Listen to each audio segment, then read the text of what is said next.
Alors comme ça, comme on le sait,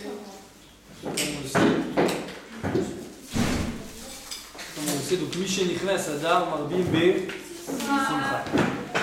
Donc Marbim Be Simcha. Alors pour rester dans l'actualité, on va parler un peu de la joie. Alors vous allez voir, on va essayer de comprendre un petit peu comment être joyeux. On va essayer comment être joyeux. Donc quelques conseils et on va essayer de comprendre un peu plus dans la profondeur d'où vient la joie. Bon,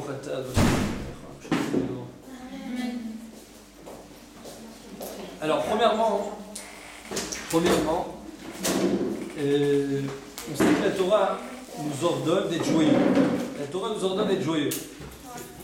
Et ce qu'il faut essayer de comprendre, c'est comment je peux ordonner à quelqu'un d'être joyeux. Apparemment, la joie n'est pas dépendamment de ma personne. D'accord ? C'est-à-dire, des fois, ça va dépendre de plusieurs choses qui sont annexes à moi. Et après, est-ce que je vais devenir joyeux ou pas ? C'est pas vraiment dépendamment de moi. Et la Torah, elle te dit, comme on le sait, un passage que vous avez dû sûrement entendre pas mal de fois, c'est écrit Asher lo avat Hashem Elokecha besimcha. D'accord ? Donc dans Parashat Ki Tavo, la Torah nous dit explicitement, il faut servir son Créateur, il faut servir Hashem besimcha, avec joie. Alors comment on peut demander à quelqu'un de l'obliger, pas seulement lui demander, mais l'obliger d'être joyeux ? Ça ne dépend pas de moi. Si je suis joyeux, c'est pas dépendamment de moi. Vous comprenez ce que je veux dire ou pas ? Ouais. Maintenant, pour aller plus loin encore, d'où ça vient la joie ? C'est-à-dire, comment, on va dire, qu'est-ce qui va faire en sorte que quelqu'un va avoir une sérénité, être paisible, bien se sentir dans sa peau ? D'où ça vient la joie ? Quelqu'un qui est en bonne santé, est-ce qu'obligatoirement il est joyeux ? Non. Quelqu'un qui a de l'argent, obligatoirement il est joyeux ? Non plus. Et je sais pas moi, quelqu'un qui a des beaux habits, il est joyeux aussi ? Non. Alors, comment décrire la joie ? Oui, mais pas tout le temps. Non, mais comment. Alors, justement, d'où ça vient la joie ? Qu'est-ce qui fait en sorte que quelqu'un est joyeux ? Vous pouvez voir quelqu'un, par exemple, nous sur une chaise roulante, d'accord ? Il va être joyeux. Vous allez voir quelqu'un qui marche et tout va bien pour lui, et il va être malheureux. Donc, comment comprendre d'où vient la joie ? Qu'est-ce qui fait, on va dire, qu'est-ce qui va propulser en moi la joie ? Le sentiment d'être joyeux. Vous comprenez la question ou pas ? Qu'est-ce qui va me donner ce sentiment que je suis joyeux ? C'est quoi ? Puisqu'on a dit que c'était pas la santé, c'était pas l'argent, c'était même peut-être pas le shalom bayit, tout ça, ça va aider, ça va contribuer à la joie. Mais on va dire que c'est pas la joie en elle-même. Vous comprenez ? Alors comment savoir d'où vient la joie ? Qu'est-ce qui me rend joyeux ? Vous avez une réponse ou pas ? La joie, c'est plus. Les événements, ils ne dépendent pas de nous, mais c'est nous qui choisissons comment on réagit par rapport à ça. Khazak, alors qu'est-ce qui va faire en sorte que je suis joyeux ou pas ? La joie, c'est plus intérieur, non ? Alors voilà, pour essayer de répondre à la question. Comment on prend les gens ? Alors il y a un passage que j'ai commencé avec, et on vous l'a répété 100 fois, et vous allez voir que la réponse elle est écrite magnifiquement à l'intérieur. On a dit, c'est écrit Tachat Asher Lo Avatat Hashem Elokecha Besimcha. On est d'accord ? Besimcha, le Rav Zamir Cohen il dit, c'est quoi ? C'est les mêmes lettres que quoi ? Que Marshava. Besimcha, on rajoute le bet, c'est comme Marshava. En fait, la Torah, à l'intérieur de son ordre, elle te met en allusion qu'est-ce qui va pouvoir faire que tu sois joyeux. C'est que la réponse, elle est inclue dans l'obligation. C'est quoi la Marshava, c'est quoi ? C'est la pensée. C'est écrit Tachat Asher Lo Avatat Hashem Elokecha Besimcha Merov Kol. C'est un passage dans Parashat Ki Tavo. À la fin de tous les klalotes, c'est écrit ce passage-là. En tout cas, Hashem, qu'est-ce qu'il nous dit ? Tu sais pourquoi tu es pas joyeux ? C'est parce que tu n'as pas une bonne marshava. C'est-à-dire qu'en fait, tout dépend de la pensée. Tout dépend de la pensée.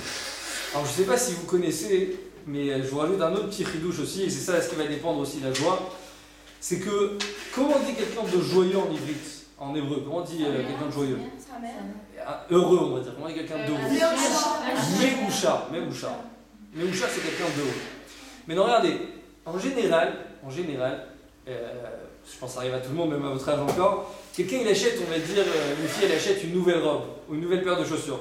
Alors vous connaissez quand tu as une nouvelle paire de chaussures, tu regardes par terre, tout le monde te demande qu'est-ce qui se passe, vous voulez que tout le monde regarde tes pieds pour savoir s'ils sont assez belles tes chaussures. Vous connaissez ça ou pas ? On a besoin de compliments d'ailleurs pour savoir si mes chaussures elles sont belles. Ou ça peut être, vous avez acheté une nouvelle robe, d'accord ? Vous voulez la mettre la première fois, qu'est-ce que vous allez faire ? Vous allez ouvrir assez souvent votre veste pour que tout le monde regarde et qu'on vous donne des compliments dessus. On connaît, c'est vrai ou pas ? Alors, ça veut dire quoi? Ça veut dire qu'on vit toujours avec le regard des autres. Je vous donne un exemple très bête, vraiment très bête. Imaginez quelqu'un, il vient avec sa grosse voiture, d'accord? Une femme, un homme, peu importe. Il vient comme ça à 2-3 heures de l'après-midi devant tout le monde, il vient pour se garer. On est d'accord, la pause que cette femme ou que cet homme va faire quand il va descendre de cette voiture, d'accord, tout le monde le regarde, attention, doucement, enlevez les lunettes, fermez la porte, il faut que tout le monde le regarde, d'accord? Il est arrivé, la voiture elle est à moi, d'accord? Maintenant imaginez cette même personne, vous le prenez à 2h du matin, d'accord? 2h du matin, tout le monde est en train de dormir, il n'y a pas un chat dans les rues. Cette même femme ou ce même homme, ils arrivent pour se garer, d'accord? Est-ce que la réaction va être la même? Non. Parce qu'il est fatigué, il va claquer la porte, il rentre chez lui, c'est bon, j'ai pas le temps maintenant de faire une pause. Il va pas, s'il y a personne qui le regarde, il va pas, vous comprenez? La réaction va être différente. Pourquoi? Parce qu'on a toujours besoin de quoi? Du regard des autres pour être heureux. Si on ne considère pas que ma voiture elle est belle, si on ne considère pas que mes chaussures ils sont belles, alors moi je ne vais pas être, on va dire, certifié comme quoi hein, je suis bien dans ma peau. Vous comprenez? Ça veut dire que quoi? On a besoin, ce qu'on appelle en ivrite, on a besoin constamment des ishurim des autres. Vous voyez ce que je veux dire ou pas? Ouais. On a besoin constamment des ishurim des autres. Alors que c'est quoi quelqu'un de méhouchar? C'est quoi quelqu'un de méhouchar? D'heureux, c'est quelqu'un qui est authentique. Méhouchar, ça veut dire quoi? Ça veut dire que je n'ai pas besoin pour créer ma personnalité du regard des autres. Je suis entièrement certifié. Vous voyez ce que je veux dire? Dans le langage de méhouchar, quelqu'un de heureux, c'est quoi? C'est qu'il se suffit de sa pensée. Vous voyez ce que je veux dire? J'ai pas besoin de ce que l'autre va me dire pour changer mon avis.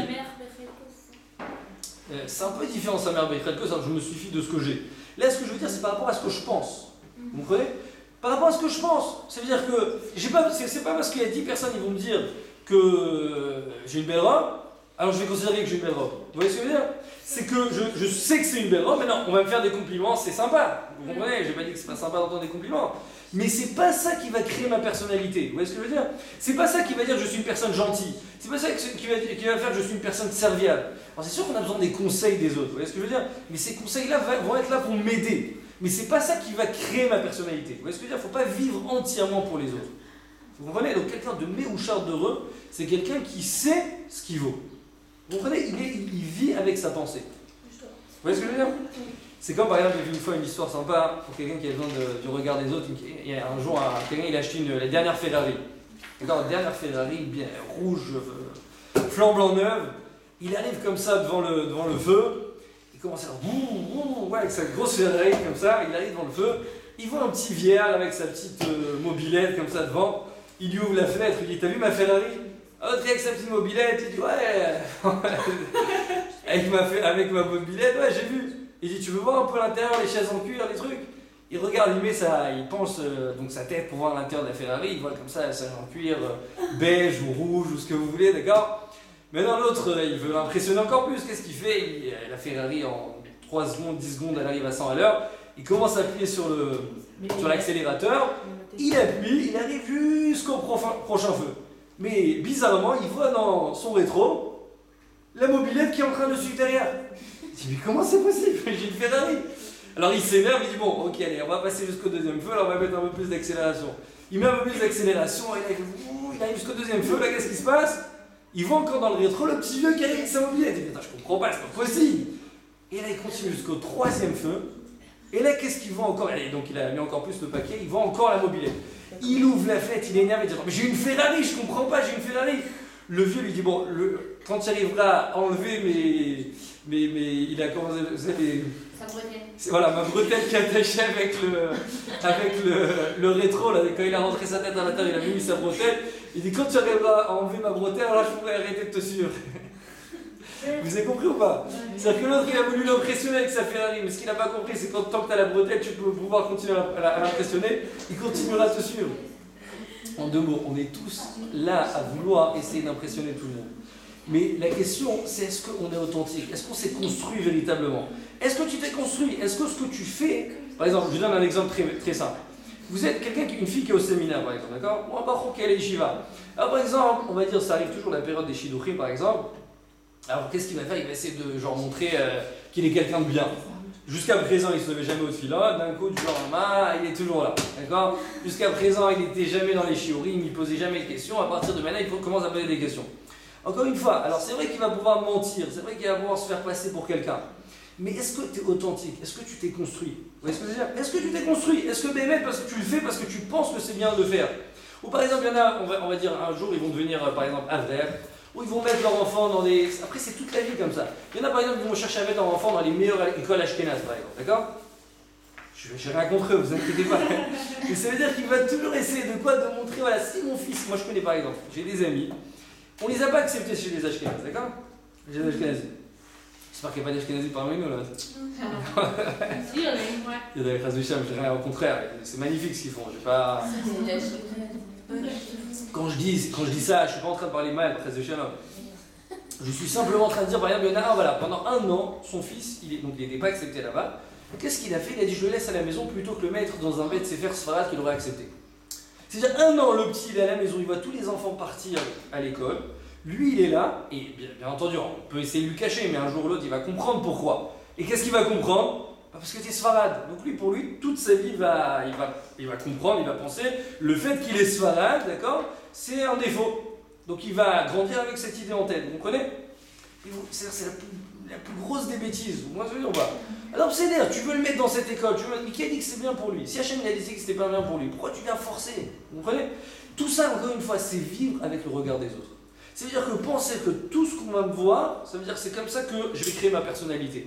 Mais si maintenant, je vais le mettre chez les Sfarad, on va dire, ah bon, t'es un bidon, t'as pas réussi à mettre ton fils dans une bonne école. Mais qu'est-ce qu'on a à faire de regarder les autres? Ce qui t'intéresse, c'est quoi? C'est ta voix Hachem. Si maintenant ton fils il va grandir, il va étudier la Torah, il va avancer, qu'est-ce que tu t'en fous qu'il va être dans une école Sfarad ou une école Ashkenaz? Qu'est-ce que ça change? Alors c'est vrai que t'as essayé, t'as pas réussi, ben c'est pas grave. Vous voyez ce que je veux dire? Donc ça démarre au début par rapport au Shidduchim, ça démarre après, une fois qu'on est marié, après ça, c'est toute la vie comme ça, vous voyez ce que je veux dire? Mais malheureusement, quand on est tout le temps en train d'essayer de voir le regard des autres, alors on n'est pas heureux. On n'est pas heureux, on ne peut pas être heureux. La Torah elle te dit tu ne peux pas être heureux. Vous voyez ce que je veux dire? Tu ne peux pas être heureux, c'est pas possible. On n'est pas nous-mêmes, exactement. Donc quelqu'un de méouchard, de heureux, comme on a dit, c'est quoi? C'est qu'il a une bonne pensée, c'est-à-dire qu'il n'a pas besoin de penser ce que les autres pensent, il n'en a rien à faire des autres, mais ce qui l'intéresse c'est quoi? C'est ma relation avec elle, ma relation avec le Créateur. Je vis ma vie parce que je pense que c'est la meilleure des vies. Vous comprenez ce que je veux dire? Alors maintenant, on n'a qu'à penser mal de moi, bien de moi. Encore une fois, on t'a pas demandé de sortir comme une pierre dans la rue, et là tu vas dire, je m'en fous ce qu'on pense de moi. On t'a pas demandé de ça, d'accord? Mais quand tu penses bien faire, alors limite tu t'en fous ce que les autres pensent de toi. Ça t'intéresse plus. Vous voyez ce que je veux dire? Ça, c'est être méoucha, c'est être heureux. Maintenant, on va voir que Bezrat Hachem, on a 3 pensées à travailler sur nous pour essayer d'être heureux, d'être sa mère. On va essayer de les voir les 3. Mais avant de passer aux 3 pensées, juste quelque chose de très intéressant. Est-ce que vous avez remarqué pourquoi quelqu'un qui entend une blague, d'accord, il sourit d'un coup? Et quand on sourit, vous remarquez la différence entre quelqu'un qui sourit et quelqu'un de malheureux. Quelqu'un qui sourit, son sourire va vers le haut, d'accord? Un large sourire, ça va vers le haut. Ou quand tu danses, qu'est-ce que tu fais? Tu sautes, tu vas vers le haut, d'accord? Contrairement à quelqu'un de malheureux, qu'est-ce qu'il fait en général?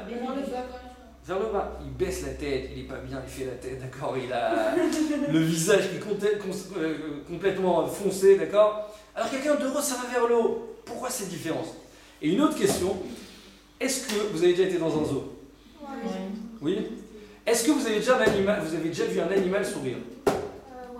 Oui. Bon, peut-être le singe parce qu'il descend de l'homme, je sais pas. Mais vous avez déjà vu un chien sourire? Vous avez déjà vu ça ou pas? Oui. Un chien sourire, vous avez déjà vu? Un éléphant, je sais pas, je pense pas. On va dire, mais en tout cas, généralement, un animal ne sourit pas. D'accord? Un animal ne sourit pas. La seule personne qui est dotée du rire, c'est quoi? C'est l'être humain. Alors pourquoi la même chose? On va essayer de comprendre. C'est la tristesse. Hein? Vous me suivez au fond? Vous me suivez? Pourquoi un animal ne sourit pas? Pourquoi seulement un homme y sourit? Alors juste avant de passer à la réponse, il y avait une petite histoire sympathique. Un jour, c'était un vendeur de chapeaux. D'accord? Un vendeur de chapeaux. Il vendait des chapeaux dans le marché. Tous les jours, il allait au marché et vendait ses chapeaux. un jour, il commence à se reposer, il met un chapeau comme ça sur lui, d'accord, pour se reposer. Il se lève et il voit qu'il lui manque une dizaine de chapeaux. Ils sont où ces chapeaux? Qui c'est qui me les a volés? Et là, il regarde autour de lui, au-dessus de lui, il avait un arbre. Qu'est-ce qu'il voit? Il voit 10 singes avec un chapeau. Ok? 10 singes avec un chapeau. Maintenant, il se dit, purée, mais comment je vais faire pour récupérer ces chapeaux? Vous connaissez l'histoire ou pas? Non. Comment je vais faire pour récupérer ces chapeaux? Alors là, il lui vient une idée en tête. Il dit, bon, les singes, ils aiment bien imiter. Qu'est-ce qu'il fait? Il prend son chapeau, il fait genre semblant de saluer, d'accord? Les singes, qu'est-ce qu'ils font aussi? Semblant de saluer. Donc une fois comme ça, il enlève, il remet, il enlève, il remet, il dit, ah super, il m'écoute. Qu'est-ce qu'il se dit? Il se dit, bon, je vais enlever ce chapeau, je vais le jeter par terre. Et qu'est-ce qu'ils vont faire les singes? Ils vont le jeter aussi. Il enlève le chapeau, il le jette par terre. Et là, tous les singes, ils commencent à jeter les chapeaux par terre. Il fait vite, il ramasse tous les chapeaux, il a sauvé tous ses chapeaux. Très bien, il rentre chez lui le soir à la maison, il raconte à sa femme, t'imagines, regarde l'idée que j'ai eue, bon, Hachem, ça a marché. Genre, c'était un héros, ok? Maintenant, cette histoire, elle est passée de père en fils, d'accord? De père en fils. Donc, le fils, il raconte au petit-fils. Tu sais, papy, un jour, il avait des chapeaux comme ça, il voulait sauver ses chapeaux, et ils ont jeté par terre, il les a ramassés. Vous connaissez l'histoire de grand-père, non? Vous en avez sûrement raconté. Ouais. Alors maintenant, le petit-fils, quel métier il a choisi? Comme le grand-père, vendeur de chapeaux au marché. Il arrive au marché, il veut vendre ses chapeaux, et là, la même chose, la même histoire, il s'allonge par terre, il vient pour vendre ses chapeaux, donc il était un peu fatigué, il se repose, et là il se lève, autour de lui, qu'est-ce qu'il fait? Il manque 10 chapeaux. Et là il lève la tête, qu'est-ce qu'il voit? 10 singes. Il voit 10 singes. Et là, tout de suite, il se rappelle l'histoire du grand-père. Oh, bah, Hachem, mon grand-père m'a raconté comment faire dans une situation pareille. Il prend le chapeau, il fait comme ça, les singes ils font comme ça, ils continuent, ils refont comme ça. Il dit, bon, super, allez, jette tous les chapeaux par terre. Il vient pour jeter tous les chapeaux par terre. Là, il y a un singe qui descend, il vient pour le voir, il lui arrache le chapeau des mains, il lui met une claque. Il lui dit, dis-moi, tu crois que moi, j'avais pas un grand-père aussi? D'accord? Alors pourquoi, après une blague, on rigole? Pourquoi après une blague on rigole? Pourquoi après une blague on rigole? Ça fait rire, mais pourquoi? C'est quoi cette réaction? Ça sort de ce qui est normal. Ah non, alors en fait, regardez, je vais vous expliquer. C'est quoi le renversement de situation? Alors, je vais vous expliquer plus en profondeur la psychologie, pourquoi on rigole après une blague. En fait, il faut savoir, qu'est-ce qui rend une personne heureuse? C'est le émet. La vérité, c'est-à-dire la vérité, rend heureux une personne. Quand tu te comportes selon le émet, tu es heureux. Quand tu es dans le shaker, c'est quoi le shaker? C'est le brouillard. D'accord? Quelqu'un dans le shaker qui est en train de mentir, c'est quoi? Il est en train de s'enfoncer. Vous connaissez quelqu'un qui vous raconte une salade? Vous connaissez ça ou pas? Il va vous donner une salade, alors là, plus vous allez le questionner, plus il va s'embrouiller, plus il va s'embrouiller, vous allez le questionner, il va vous créer une salade incompréhensible. D'accord? C'est-à-dire que le shaker, c'est le brouillard. On ne comprend pas trop. Ouais, on est dans le brouillard. D'ailleurs, quelqu'un, par exemple, qui hésite quoi faire, il est dans le shaker pour l'instant. Il n'a pas choisi le émet. Le émet, il y en a un. D'accord? Quand il est dans le émet, d'accord, c'est quelqu'un qui va se marier, par exemple. Donc il est obligé de choisir. Tu ne peux pas rester hésiter, oui ou non? Au bout d'un moment, il va te lâcher ou elle va te lâcher. Tu es obligé de choisir, tu es obligé de prendre une décision. Vous comprenez? Donc tant que tu es dans le brouillard, tu ne sais pas quoi faire. Quand tu arrives dans le émet, tu as choisi, tu as pris une décision. Vous comprenez ce que je veux dire? Donc maintenant, comme ça. Quand je suis dans le émet, ça mène une plénitude, une sérénité. D'accord? Remarquez, quand vous écoutez une blague en général, au début, on ne sait pas trop où il veut en venir. Vous voyez ce que je veux dire ou pas? C'est-à-dire que je suis un peu dans le brouillard dans ma tête. D'accord? J'écoute quelqu'un, il raconte une histoire un peu farfelue, je ne sais pas trop ce qu'il veut raconter. Vous voyez ce que je veux dire ou pas? Je ne sais pas trop ce qu'il veut raconter. Une fois que d'un coup tu lui donnes la vérité, mais subitement, donc cette vérité, qu'est-ce qu'elle fait? Elle donne un coup qu'on appelle ça, de pression dans le corps qui va faire en sorte que quoi? Que tu vas sourire. Vous voyez, ton sourire va éclater. Vous voyez ce que je veux dire ou pas? Ça veut dire qu'en fait, c'est une vérité qui arrive comme ça subitement. Ça veut dire que la vérité, c'est ce qui donne l'envie de sourire. C'est ce qui donne envie d'être heureux. D'accord? Donc tant que je suis dans le shaker, alors, je ne suis pas heureux. Quand j'arrive comme ça de recevoir du émet d'un coup, alors du émet qui vient petit à petit, d'accord? C'est-à-dire quelqu'un qui va se travailler, qui va devenir émet, donc il ne va pas rigoler à l'éclat. Mais quand on est dans une blague, alors en fait, qu'est-ce que c'est quoi cette réaction en fait? La réaction me dit, tu reçois d'un coup une vérité. Vous comprenez? Donc cette vérité, en fait, c'est quoi? C'est la réaction de la Neshama. Parce que la Neshama, qu'est-ce qu'elle recherche constamment? Elle recherche la vérité. voyez ce que je veux dire? La Neshama, le travail de la Neshama, c'est d'arriver à la vérité. Donc quand tu lui donnes la vérité, qu'est-ce qui arrive finalement? La Neshama, elle a envie de sourire. Et d'ailleurs, c'est pour cette raison, comme on a dit, pourquoi ça va vers le haut? Parce que ça montre la spiritualité. La Rouhaniout qui recherche, c'est-à-dire que mon côté spirituel, d'accord, recherche la spiritualité. Donc ça va vers le haut. Quelqu'un qui est content, qu'est-ce qu'il fait? Il saute en l'air. Alors quelqu'un qui est malheureux, c'est quoi? C'est le contraire du Hémet. Quand tu es malheureux, c'est quoi? C'est que tu n'es pas dans le Hémet. Tu peux pas être... Si quelqu'un est dans le Hémet, il peut être malheureux? Non, c'est impossible. Donc quand tu es dans le Sheker, qu'est-ce que tu fais? La réaction, c'est quoi? C'est que tu baisses la tête, t'es pas bien, tu fronces les sourcils. Pourquoi? Parce que tu es dans le Sheker. Et quel signe tu es en train de montrer? Tu es en train de montrer vers la terre. La terre, c'est quoi? C'est ce monde. Ce monde, comme il est appelé, il est surnommé le Olam HaSheker. Vous voyez ce que je veux dire? Donc, la réaction, elle est contraire. Quand je suis Hémet, j'ai envie d'aller vers le haut. Quand je suis Sheker, j'ai envie d'aller vers le bas. Vous comprenez? Ça répond aussi à l'autre question que je vous ai posée. Pourquoi un animal ne sourit pas? C'est très simple. Parce que la seule personne qui peut différencier entre le Sheker et le Hémet, c'est qui? C'est l'être humain, c'est moi. L'animal, il ne peut pas savoir différencier entre le Sheker et le Hémet. Vous comprenez ce que je veux dire? L'animal, il fait tout instinctivement. Il n'a pas cette notion... Voilà, il n'a pas cette notion de Sheker, de Hémet. Il n'a pas cette notion. Il ne peut pas savoir ce qui est Hémet, ce qui est Sheker. Lui, pour lui, manger, c'est manger. Dormir, c'est dormir. Aller chasser, c'est aller chasser. Il n'y a pas de différence. Vous comprenez ce que je veux dire? Il n'y a pas faire du bien, faire du mal. Ça n'existe pas pour lui. Alors qu'un être humain, comme il est constamment confronté à vouloir faire du bien, vouloir faire du mal, c'est pour cette raison que quoi? Que des fois, il va sourire et des fois, il va être malheureux. Vous comprenez? Donc, la réaction du rire, c'est une réaction qui est très, très, très, très profonde. C'est une réaction, en fait, qui va démontrer à l'intérieur de moi que quoi? Je suis quelqu'un de joyeux, quelqu'un de content. C'est la réaction de quoi? De ma neshama, de mon âme intérieure. D'accord? C'est bon? Maintenant, pour continuer, je vous ai dit qu'il y a 3 sortes de marchavot à essayer de se travailler. D'accord? 3 sortes de marchavot à essayer de se travailler pour, Bezrat Hashem, être constamment heureux. D'accord? Alors la première des choses, la première marchava, la plus simple des marchavot, c'est quoi? C'est de tout le temps savoir ce que j'ai de bien aujourd'hui. D'accord? Ouais, c'est bon, vous êtes avec moi? Ça veut dire quoi? Ça veut dire que première marchava, comme on peut dire, Machetov Dvararchav, ce qui est bien déjà maintenant. C'est-à-dire ne pas essayer de chercher maintenant à s'imaginer ce que j'aimerais avoir, ce que j'espérerais avoir. Pour l'instant, qu'est-ce que j'ai entre les mains? D'accord? Qu'est-ce que j'ai entre les mains? J'ai une bonne santé? Baruch Hashem. Je suis dans le séminaire de Rav Luria? Il faut dire Baruch Hashem ou pas? Baruch Hashem, d'accord? Donc, ce que j'ai entre les mains déjà. Première marchava, hein? C'est-à-dire prendre conscience de ce qu'on a. Exactement, prendre conscience de ce que j'ai. Alors c'est vrai que j'ai des choses que je n'ai pas. J'ai des choses qui me rendent malheureux aujourd'hui parce que je ne les ai pas encore. D'accord? Une fille qui arrive à 27, 28 ans qui n'est pas encore mariée, ça fait mal, oui ou non? Donc, elle, qu'est-ce qu'elle doit penser? Elle doit pas penser constamment, je ne suis pas encore marié. Pense pour l'instant ce que tu as. D'accord? Tu as un bon travail, tu as des amis, tu as une famille, toutes sortes de choses, d'accord, qu'elle peut essayer de mettre carte sur table, on va dire ce qu'elle a aujourd'hui. D'accord? Ça, c'est la première chose à penser, ce que j'ai de bien aujourd'hui. D'accord? La deuxième marchava, la deuxième pensée positive à avoir, et là je vais raconter une histoire magnifique, je ne sais pas si vous la connaissez, si vous la connaissez on en racontera d'autres, c'est lorsque quelqu'un, d'accord, est dans le malheur. Quelqu'un est dans le malheur, ça ne va pas bien pour lui aujourd'hui, d'accord? Alors généralement, qu'est-ce qu'on se dit? On se dit que le malheur, d'accord, c'est la pire des choses.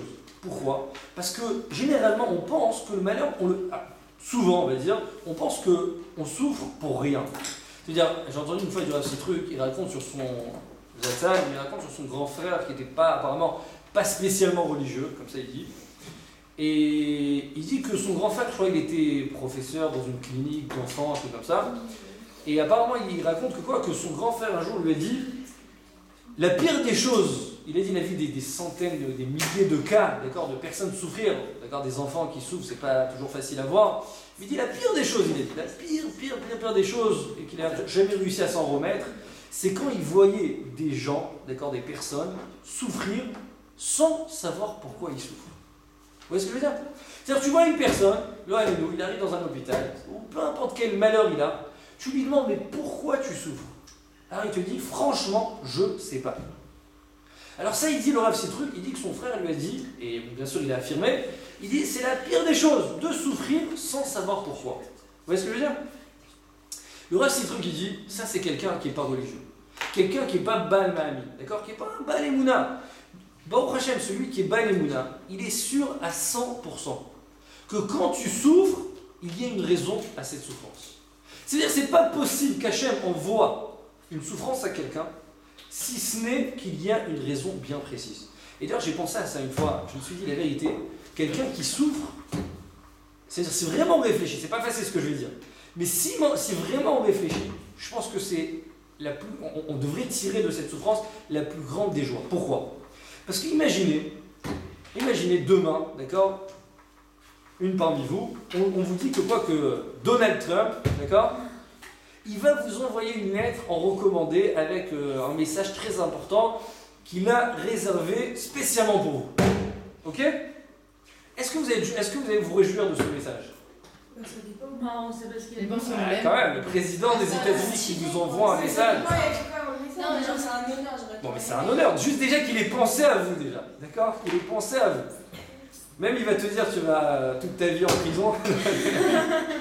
Mais en dehors, le fait qu'il ait pensé à moi, généralement, on va dire la réaction c'est quoi? C'est d'être joyeux. Quelqu'un, imagine si on prend conscience que quand Hachem nous envoie un malheur, ça veut dire quoi? C'est-à-dire qu'il a pensé à moi. Le maître du monde a pensé à moi. Vous voyez ce que je veux dire? Le maître du monde a pensé à moi. Quelqu'un que tout va bien. Il n'a pas de malheur, il n'a rien. Ça veut dire quoi? Hachem, limite, on peut se dire, il t'a laissé de côté, il n'en a rien à faire de toi. Vous comprenez ce que je veux dire? Généralement, quand est-ce qu'une personne va vraiment prier? Vraiment prier sincèrement, du fond du cœur. C'est quand? C'est quand il est un peu désemparé, quand il ne va pas très bien. Vous comprenez ce que je veux dire? Donc quand est-ce qu'on va vraiment se rattacher à Kadosh Baruch Hu? Quand il y a un malheur. Vous voyez ce que je veux dire? Donc Hachem, quand il t'envoie un malheur, oh, c'est une épreuve, exactement. Ça veut dire que quand est-ce qu'on va vraiment se reconnecter avec Hachem? C'est quand est-ce qu'on a une épreuve. D'accord? Donc Hachem, quand il t'envoie un malheur, c'est quoi? C'est qu'en fait, il est en train de te montrer un signe du ciel, un signe d'amour. Je suis avec toi, je pense à toi. D'accord? Je me soucie de toi. Donc c'est-à-dire si quelqu'un, il inculque en lui cette pensée, alors il peut être que joyeux. Pourquoi? Parce qu'il dit le maître du monde. Nous, on a parlé de Donald Trump. Une personne qui est de chair et de sang. Demain, aujourd'hui là, demain il va mourir. On parle d'une personne qui est loin de ce que c'est la Torah, d'accord? Et là, on te parle du maître du monde qui pense à toi, d'accord? D'Akadosh Baruch Hu, le roi des rois qui pense à toi. Si juste on arrive à prendre conscience de cette pensée, on se dire je parle quand quelqu'un il est vraiment dans le malheur, il est vraiment dans l'épreuve, il est éprouvé à ce moment-là. Mais tu arrives à penser à ça, je pense que juste d'y penser, ça peut te calmer tout de suite. D'accord? Donc, ça c'est première des choses, de se dire que ça n'existe pas une souffrance sans raison. D'accord? Ça n'existe pas. Une fille qui n'est pas mariée jusqu'à un certain âge, bah c'est qu'il y a une raison. D'accord? Parce que par exemple, j'ai un ami qui s'est marié à 31 ans. D'accord? Sa femme, elle a 21 ans. Ok? Pendant 10 ans, il s'est demandé, mais pourquoi Hachem ne m'a pas donné mon zivou? Maintenant, imaginez, il avait 21 ans, il cherche à se marier. Quel âge elle a sa femme? 11 ans. Tu peux te marier avec une fille de 11 ans? Vous voyez ce que je veux dire ou pas? C'est-à-dire qu'aujourd'hui, tu ne comprends pas. Mais c'est très possible qu'après, à 31 ans, une fois qu'il s'est marié avec cette femme, il a très bien compris. Il dit, bah, c'est normal qu'il va l'attendre. Il va l'attendre qu'il grandisse. Vous comprenez ce que je veux dire? Donc très souvent, on ne comprend pas les raisons qui sont cachées. Vous voyez ce que je veux dire? On ne comprend pas. Hachem, il nous cache ses chemins. Mais ce n'est pas pour autant qu'il n'y a pas une raison qui est bien justifiée. C'est sûr qu'il y a une raison justifiée d'Hachem. Alors maintenant, il faut savoir, ça c'est la première chose. Deuxième chose, il faut savoir qu'en général, quand quelqu'un il est éprouvé, après de cette épreuve, généralement, lui vient un flux d'abondance. C'est-à-dire qu'Hachem, il faut savoir que n'importe quel, on va dire, fruit... C'est le troisième mode de pensée? Non, on est toujours dans le deuxième pour l'instant. C'est-à-dire qu'à chaque fois, par exemple, vous voulez faire pousser, on va dire, un pommier. Vous allez mettre une graine. Avant que le pommier va pousser, qu'est-ce qui va se passer d'abord? La graine va pourrir et ensuite elle va pousser. D'accord? Dans la nature, il faut savoir qu'avant que quelque chose pousse, d'accord, c'est-à-dire vraiment qu'il y ait quelque chose de bien, il faut d'abord que ça passe par quelque chose de mauvais. Donc il faut savoir que généralement quand on souffre, alors qu'on est éprouvé, c'est Hachem, il est là, il espère nous donner du bien, mais il y a un petit truc qui fait, comment on appelle ça, qui fait écran. Une fois qu'il nous a éprouvé, qu'on a surmonté cette épreuve, alors on reçoit de l'abondance. D'accord? Il faut savoir, c'est presque toujours comme ça. D'accord? C'est-à-dire, du malheur, on peut voir très souvent, on peut voir la délivrance. Et c'est ça ce qui va amener la délivrance. Il y a eu une fois une histoire vraiment magnifique, une vraie histoire, hein, magnifique, sur quelqu'un avec les Shirachirim. Vous connaissez l'histoire des Shirachirim qui devaient se marier? Quoi? Shirachirim, vous connaissez? Shirachirim. Bah oui, il y a l'histoire. Il y avait une fois comme ça. Une fois, un jeune homme, il voulait se marier. D'accord? Il voulait se marier. Et ça commençait à être le plus vieux des Bachorim de la Yeshiva. Donc je vous dis, c'est vraiment un très grand nisayon. Je vous souhaite à personne la vérité. Bezrat Hashem, vous mariez toute vite. Le pire, c'est quand tu vois tous tes commis se marier, et toi tu restes à la Yeshiva tout seul. D'accord? Ça veut dire que tout le monde est déjà parti. Et il y a des nouveaux, des fois, qui sont déjà limite, on peut les appeler des gamins par rapport à toi, d'accord? Tu les vois comme ça, ou des gamins, trucs. Tu dis, attends, moi, est-ce que quand je suis rentré ici, on était, voilà, bon, Rachel, tu vois, il a 3 enfants déjà, l'autre 4 enfants, et toi, tu continues, tu avances dans l'âge, et tu vois, personne veut te prendre, d'accord? Ça fait mal, oui ou non? Il y avait ce barreau comme ça, il commençait à prendre de l'âge, il n'était pas marié. Et là, il a fait tous les sgoulottes de la terre, d'accord? Vraiment tous les sgoulottes de la terre, et ça marchait pas. Un jour, il a entendu une sgoula. On lui avait promis que cette sgoula, elle était propice à la délivrance. C'est quoi la sgoula? De faire Shirachirim tous les soirs après Chatzot, d'accord, donc après Chatzot le soir, pendant 40 jours. Et en chantant avec une belle mélodie, comme ça, en chantant Shirachirim. Donc lui, il s'est dit, bon, pourquoi ne pas tenter? Qu'est-ce qu'il a fait? Il commence à faire Shirachirim le premier jour, pendant 40 jours d'affilée, le premier jour, d'accord? 40 jours d'affilée, Shirachirim en chantant, avec vraiment beaucoup d'ampleur. Arrive le 40e jour, qu'est-ce qui se passe? Qu'est-ce qui se passe? Le pauvre, il s'est réveillé. Non, après le 40e jour, rien. Voilà. Mais non, il se dit, bon, on m'a promis que c'était une bonne sgoula. Il dit, qu'est-ce que je vais faire? Je vais retenter un deuxième cycle de 40 jours. Deuxième cycle de 40 jours. Vous la connaissez? Non. Deuxième cycle de 40 jours, il retente, et là, toujours les soirs, il refait Shirachirim. Et là, les Bachorim de la chambre, ils commencent à se moquer de lui. Bon, ça y est, t'es un cas désespéré, personne va te prendre, ça sert à rien, qu'est-ce que tu fais de faire Shirachirim, qu'est-ce que ça va t'apporter, trucs. Il commence à le désespérer encore plus. Et lui, il dit, il n'y a pas moyen, j'ai entendu que c'est une bonne goula, je continuerai. Il continue à faire 40 jours de Shirachirim avec vraiment beaucoup d'enthousiasme. Arrive le 40e jour, qu'est-ce qui se passe? Alors, il reçoit une proposition ou pas? Non, toujours rien. Lui-même se dit, bon, peut-être qu'il faudrait vraiment que j'arrête. Mais là, il se dit, bon, il n'y a jamais 2 sans 3. On va refaire une 3e sgoula de Shirachirim pendant 40 jours. Vous imaginez l'épreuve ou pas? 40 jours de Shirachirim.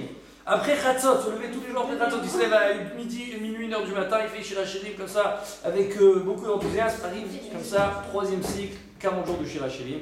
Arrive le 40e jour, et là, qu'est-ce qui se passe? Il reçoit un coup de téléphone. Il reçoit un coup de téléphone et là on lui dit, on a une fille du séminaire de Rav Moria. Alors on a une fille à te proposer. Est-ce que tu es prêt à la voir et toi à la rencontrer? Bah, il arrive le 40e jour, d'accord, il la rencontre et tout. Et bon, au prochain, tout se passe bien. Tout se passe bien. Arrive donc le jour des fiançailles. Vraiment, ça a marché, tout se passe bien. Arrive le jour des fiançailles. Et là, écoutez cette histoire de fou. Arrive le jour des fiançailles.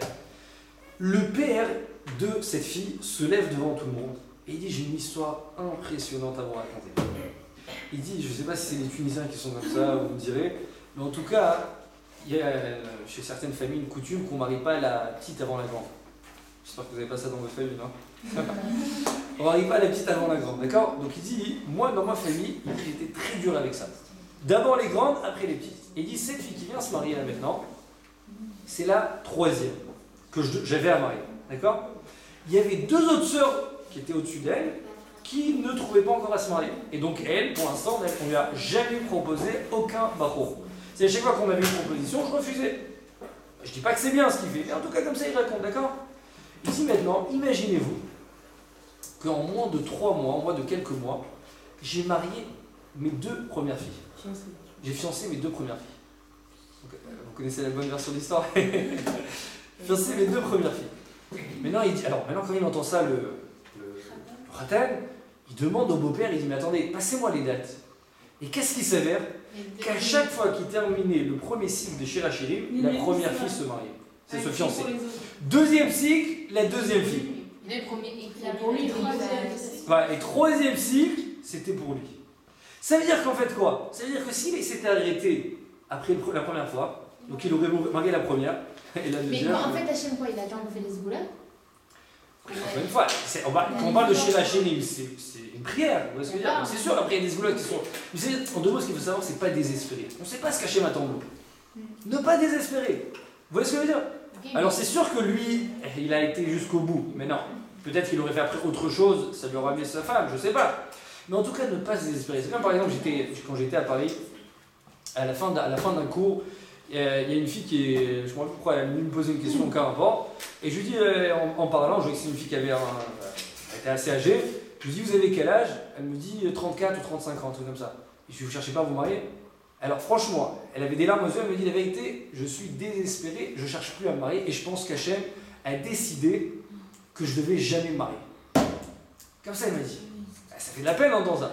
Elle m'a dit, je suis arrivé à une conclusion qu'Hachem, mon isaïon, mon épreuve, c'est de ne pas me marier. Je ne dois pas me marier. Et moi, elle m'a dit, je me suis fait une raison, je suis censé rester célibataire. Vous imaginez ou pas? Alors ça, c'est, encore une fois, ça, je pense, c'est renier la Emouna. Parce que ça n'existe pas de se dire, c'est fini. Ça n'existe pas. Hachem t'a laissé dans ce monde, c'est qu'il espère encore des choses de toi. Alors ça veut dire, une fille qui dit, à 35 ans, je suis désespéré complètement, c'est qu'elle n'a pas compris. Elle n'a pas encore assez travaillé sa Emouna. Vous voyez ce que je veux dire? Elle ne sait pas peut-être que son khatan, c'était quelqu'un qui a dû faire tchouva, et je ne sais pas à quel âge, on ne sait pas les chemins du ciel, on ne connaît pas. Notre travail personnel, c'est quoi? C'est de se dire, je ne dois pas désespérer. Jamais. D'accord? Donc, première chose, savoir. Deuxième pensée à toujours garder en tête. On a dit la première, qu'est-ce que j'ai de bien aujourd'hui entre les mains? D'accord? Deuxième pensée, même quand ça va pas, se dire, premièrement, Hachem pense à moi. Deuxième chose, si je souffre, c'est qu'Hachem, il a une raison. Il ne fait pas ça pour rien. Vous voyez, c'est pas se dire, je souffre pour rien. Ça n'existe pas de souffrir pour rien. Ça n'existe pas de souffrir pour rien. C'est impossible, ça n'existe pas. D'accord? Et comme je l'ai expliqué, généralement d'une souffrance, c'est là seulement pourquoi? Pour après me donner quelque chose de meilleur. Toujours c'est comme ça. Tout le temps c'est comme ça. D'accord? Donc deuxième chose à garder en tête, c'est comme je vous ai dit, savoir que quand Hachem m'a donné quelque chose de mauvais, apparemment à mes yeux mauvais, c'est pour après plus tard recevoir quelque chose de bien meilleur. D'accord? Et troisième pensée, c'est magnifique, écoutez bien ça, c'est que tout ce monde, c'est un monde d'illusion. C'est un monde d'imagination. C'est-à-dire que tout ce que j'ai l'impression de voir avec mon regard, c'est que de l'illusion. Tu as toujours l'impression que l'autre, d'accord, il vit mieux que toi. Il se sent mieux que toi. Je vous donne un exemple, Bémet, c'est-à-dire essayer de le faire un jour, mais très souvent, on jalouse l'autre, d'accord? Et je peux vous assurer que même voilà, par exemple, entre vous comme ça dans un séminaire, d'accord? Vous pouvez écrire sur une feuille tout ce qu'Hachem vous a donné, d'accord? Ça peut être dans le bien comme dans le mal, d'accord? Mais non, si maintenant vous vouliez changer de paquet avec une autre fille, d'accord? Par exemple, l'autre fille, elle a je sais pas quoi comme malheur, je sais pas quoi comme lycéen, d'accord? Alors vous allez écrire par exemple sur une feuille, et l'autre fille va écrire sur l'autre feuille, je peux vous assurer, et vous rassurer, d'accord? Qu'après avoir lu toute la feuille, de vous et celle de votre ami, vous allez voir que finalement, vous voudriez garder votre feuille. Vous voyez ce que je veux dire ou pas? C'est-à-dire que, généralement, on se dit toujours, l'autre il a ça et moi j'ai pas ça. Mais parce que t'as pas tout l'image. T'as pas tout l'image. Vous comprenez? Vous prenez une petite partie de la scène, et avec ça, vous voulez décider ce que l'autre a et ce que vous n'avez pas. Vous comprenez ce que je veux dire? Mais si maintenant vous avez par exemple toute l'histoire, d'accord? Toute l'histoire, et à ce moment-là, une fois que vous avez toute l'histoire, la vôtre et celle de l'autre, d'accord? Et vous allez comparer, vous verrez que votre vie, elle est bien meilleure que celle de l'autre. C'est égalité normalement. Hein? C'est pas égalité normalement. C'est égalité ou Parce pas? que En tout cas, l'autre il peut, alors il a des raisons de. Hachem nous donne les forces qui nous conviennent. Ça veut dire que Hachem te donne les forces qui te conviennent. Ça veut dire que si l'autre, par exemple, il a un lycéen qui est plus grand dans un certain domaine, c'est qu'il a plus de corps dans ce domaine-là. Et la même chose moins pour un autre domaine. Ce qui se passe aujourd'hui, vous avez avalé un micro avant de venir?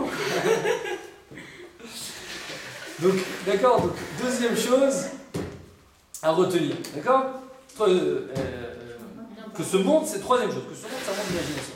Mais non, écoutez bien ça, c'est quelque chose de magnifique, même en physique, c'est prouvé, d'accord? Je vous donne un exemple très simple.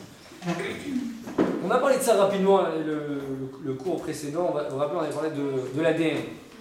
Alors juste, on parle, on va dire, d'une autre facette, pas par rapport à l'ADN, je ne vais pas rentrer dans ça, c'est juste pour vous montrer que même scientifiquement ça a été prouvé que ce monde, c'est un monde d'imagination. D'accord? Je vous donne un exemple très simple. On sait que n'importe quelle matière, elle est composée de quoi? De molécules. À l'intérieur de chaque molécule, qu'est-ce qu'on a? On a un noyau. J'allais dire un micro. On a un noyau, d'accord? À l'intérieur de ce noyau, ok? Il faut savoir que ce qu'on touche, quand on touche la matière, on ne touche pas vraiment la matière. On sait qu'il y a des électrons qui tournent autour du noyau. Et je vais vous donner l'exemple comment ça marche. Vous avez un ventilateur, d'accord? Imaginez quelqu'un, il n'a jamais vu de ventilateur de sa vie. Pour la première fois, il va voir un ventilateur, d'accord? Il va voir comme ça donc l'hélice tourner très rapidement. Pour lui, qu'est-ce qu'il va avoir l'impression de voir? Il va avoir l'impression de voir comme si qu'une assiette tournait rapidement, d'accord? Mais au final, vous savez très bien que quoi? Qu'à l'intérieur, il y a du vide. D'accord? Mais comme ça tourne tellement vite que j'ai l'impression de quoi? J'ai l'impression que c'est de la matière. Il faut savoir que n'importe quelle molécule, il y a un tout petit noyau minuscule, je vais vous donner la grandeur, vous allez voir, c'est impressionnant, et il y a des électrons qui tournent autour. D'accord? Et qui tournent à une vitesse tellement vite que quand je touche, j'ai l'impression de toucher la matière. En fait, qu'est-ce que je touche? Je touche ses forces. Alors il faut savoir que dans la science, on n'a aucune explication logique. Qu'est-ce qui propulse ces forces? C'est-à-dire, ils constatent qu'il y a des forces qui tournent, mais ils ne savent pas pourquoi, ils ne comprennent pas.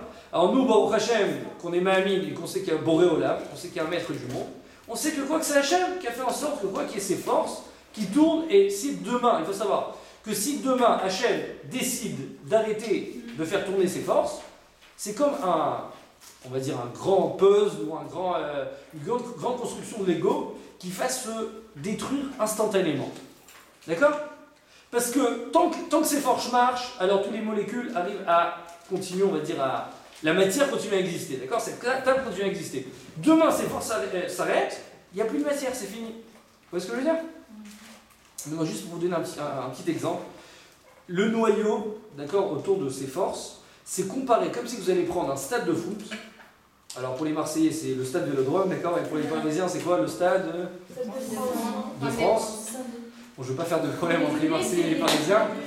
Mais en tout cas, vous prenez, c'est comme si vous prenez, écoutez bien la différence entre le noyau et ses forces. C'est impressionnant. C'est comme si vous mettez une fourmi au milieu d'un stade de France. La fourmi, c'est le noyau, et ce qui tourne autour, c'est le stade. Donc c'est le noyau comparable à ces électrons, c'est infime, c'est rien du tout. D'accord? Et maintenant la même chose, la grandeur, c'est la même grandeur qu'une fourmi, à la grandeur qu'un stade de France. D'accord? C'est rien du tout. Tout ça dans une molécule, qui est infiniment petite. D'accord? Maintenant, si on va prendre toute la matière de ce monde, d'accord? Et je vais maintenant essayer de la réduire. C'est-à-dire que seulement les noyaux de toutes les molécules de ce monde. Dans quoi je pourrais la rentrer à votre avis? C'est-à-dire la vraie matière qu'Hachem a créée. Dans quoi je pourrais le rentrer à votre avis? Donnez-moi une taille de quelque chose. Je sais pas, c'est gigantesque. Alors, c'est tellement petit que tout, et c'est presque accepté par une majorité de scientifiques, on pourrait carrément faire rentrer toute la matière de ce monde, écoutez bien ça, dans un dé de couture. Tout le monde entier, je pourrais le mettre dans un tout petit dé de couture, ça serait la matière qu'Hachem a créée. Et comme ça, j'explique, je ne sais pas si c'est vrai ce que je veux vous dire, mais je pense que c'est la bonne raison. Je vous ai déjà dit une fois que Rabbi Shimon Bar Yochai écrit dans le Zohar que toute la Torah, on peut la condenser dans la première paracha qui est paracha de Bereshit. Dans la première paracha de Bereshit, je peux tout la réduire dans quoi? Dans le premier verset. Le premier verset dans quoi? Dans le premier mot. Le premier mot dans quoi? Dans la première lettre qui est le bet. Et le bet dans quoi je peux le condenser? Dans le petit point qui est à l'intérieur du bet. Et vraiment, c'est prouvé scientifiquement, et on le sait, c'est clair, ça s'écrit dans le Zohar, qu'Hachem il a tout démarré ce monde d'un point, et c'est véritablement prouvé scientifiquement que tout le point, on va dire, du Bereshit, avec ce petit point-là, c'est la vraie matière que tout le monde a été créé. Et c'est prouvé encore une fois, c'est-à-dire qu'à nos yeux, on a l'impression, j'ai l'impression de vous voir, on a l'impression de voir des tables, des chaises, un monde, un univers, des galaxies, mais tout ça c'est illusoire, c'est de l'imagination. C'est-à-dire qu'on peut le mettre, on peut le réduire en un rien. C'est pour cette raison que quoi? Que celui qui se travaille dans sa pensée, que tout est l'illusion, c'est-à-dire que j'ai l'impression que lui il a mieux que moi, l'autre il a moins bien que moi, parce que tout ce monde en fait, d'accord? C'est Akadosh Baruch Hu, c'est un monde trompeur, c'est un monde de sheker, de mensonges. Donc si je me travaille constamment à penser que ce que l'autre a et ce que moi j'ai, c'est tout ça de l'imagination, c'est rien en fait. C'est rien, c'est du néant. C'est-à-dire qu'Hachem, s'il réduit, il enlève ses forces du jour au lendemain, il ne reste plus rien. La matière se réduit en un rien. Vous comprenez ce que je veux dire ou pas? Donc finalement, qu'est-ce que je vais me retrouver devant moi? Je vais retrouver devant moi rien du tout. D'accord? Pour vous terminer avec une petite histoire Une petite histoire. Je me rappelle plus ce que je vous ai raconté. Comme je donne pas mal de cours à droite à gauche, je me rappelle plus ce que j'ai raconté à qui, à quoi. Mais je vous raconte un truc, c'est sûr que je ne vous ai pas raconté parce que je l'ai entendu récemment. Un jour, il y a une vraie histoire. Un milliardaire américain, vraiment bien aisé, on va dire, il devait faire une très grosse affaire de plusieurs millions de dollars. D'accord? De plusieurs millions de dollars. Et il était religieux, il croyait en Hachem. Donc il s'est dit, la vérité, la seule chose qui va me faire réussir, c'est de prier Hachem. Donc il va... Bon, je vous ai raconté l'histoire avec le Kotel, avec celui de l'Avrar qui n'avait pas de maison, tout ça. Quoi? Non, Il n'y a pas de maison qui a été pris au Kotel, je vais vous raconter. Non. Adonis. Hein? Il y a un mec là-bas qui lui a donné. Ouais, j'ai raconté cette histoire. Non, c'est pas vous, mais il la connaissait de il y a longtemps. Mais racontez-la. Merci. Bon, Quoi, la maison brûlée? Bon, alors. En fait, j'ai même. Bon, une petite histoire une petite histoire. Il y avait comme ça un jour, quelqu'un, il devait. Je vais raconter l'histoire de celui qui devait gagner au loto et qui était cardiaque et on devait lui annoncer. Tout ça, raconter l'histoire. Non. Alors, il faut savoir que pour être joyeux généralement, c'est quand on se travaille, on reçoit quelque chose, pas gratuitement. Quand vous recevez quelque chose de gratuit facilement, c'est sûr que sur le moment, ça va nous donner une plénitude, une joie. Mais c'est pas quelque chose de continu, d'accord? Si maintenant, par exemple, quelqu'un, on va dire, il s'est construit pendant un an de séminaire, un exemple, d'accord? Il s'est construit, il s'est travaillé sur la Tzniut, sur plein de choses, ok? Alors au début, c'est difficile, mais quand je me travaille et je me construis à la fin, hein, je suis joyeux de ça, d'accord? Parce que ça ne vient pas du jour au lendemain. C'est un travail que j'ai fourni, c'est des efforts que j'ai fournis. Un jour, il y a quelqu'un de cardiaque, il a joué au loto, il devait gagner genre une cagnotte de plusieurs millions d'euros, d'accord? Mais non, comme il est cardiaque, on lui a annoncé, il fallait faire attention, d'accord? Alors qu'est-ce qu'ils ont fait? Ils ont demandé à un psychologue de venir lui annoncer, d'accord? De venir lui annoncer comme quoi il a gagné. Donc le psychologue, bien sûr, il fallait qu'il se prépare et comment essayer de lui annoncer. Alors quelle idée lui est venue en tête? Il s'est dit, je vais venir là-bas, il lui dit comme ça. Et une fois qu'ils se retrouvent en face de lui, il commence à discuter avec lui et tout. Il lui dira, si on vous avait dit que vous avez gagné au loto, on va dire 200 000 euros, un exemple, ok? Qu'est-ce que vous ferez avec cet argent? On lui dit, franchement, je donnerai la moitié à celui qui est venu me l'annoncer. Donc le psychologue, son cœur commence à battre. D'accord? Ok, bon, d'accord.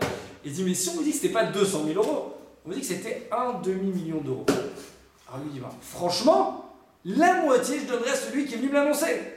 Le psychologue, son cœur commence à battre à 100 à l'heure. Et il dit, bon, attendez une seconde. Si on vous avait dit aussi que c'était pas un demi-million, c'est 2 millions d'euros. Alors il dit, 2 millions d'euros, 1 million pour celui qui me l'a annoncé, et 1 million d'euros pour moi. Le cœur du psychologue a lâché.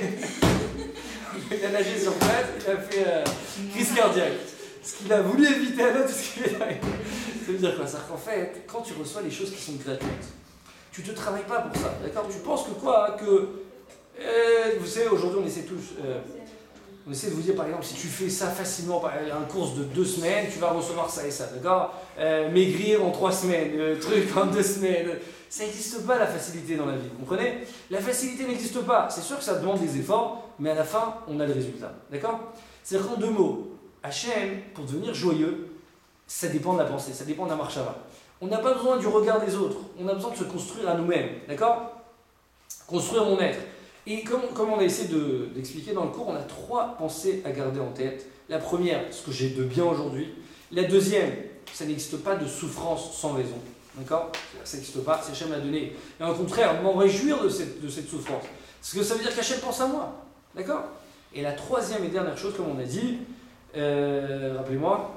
Le monde est illusoire. Le monde est illusoire, exactement. C'est-à-dire que ce que j'ai l'impression de voir, c'est parce que je connais, comme on a l'habitude de dire, c'est comme si tu voyais dans un petit trou d'une porte et tu essayais de voir ce qui se passe dans la pièce. Tu ne peux pas savoir. Donc même si maintenant là, tu vas avec une grosse voiture, toi avec une petite voiture, l'autre qui a une grande maison, toi une petite maison, l'autre qui s'est marié avant que toi tu es marié après, l'autre il a plus d'enfants, l'autre moins d'enfants, tout ça c'est d'illusion. C'est Olam HaSheker, tu connais pas ce monde, on connaît rien de ce monde, d'accord? On a l'impression de connaître, on vient après des milliers de générations, d'accord? Et on a l'impression de savoir on a l'impression qu'on contrôle, qu'on dirige ce monde. Tout ça c'est des bêtises, d'accord? Se travailler à se dire que tout ça c'est des bêtises. Il y a seulement un maître du monde qui gère sa vie, qui gère son monde, et nous ce qu'on a à faire c'est quoi? C'est seulement être croyant, lui faire confiance. Et si on lui fait confiance, d'accord, à 100%, alors on peut réussir à arriver un jour à être sa mère. Ce que je vous souhaite, Bezrat Hashem, c'est Mishen Yichas Adam, Marbi Besimcha, Behemet. Chazakou.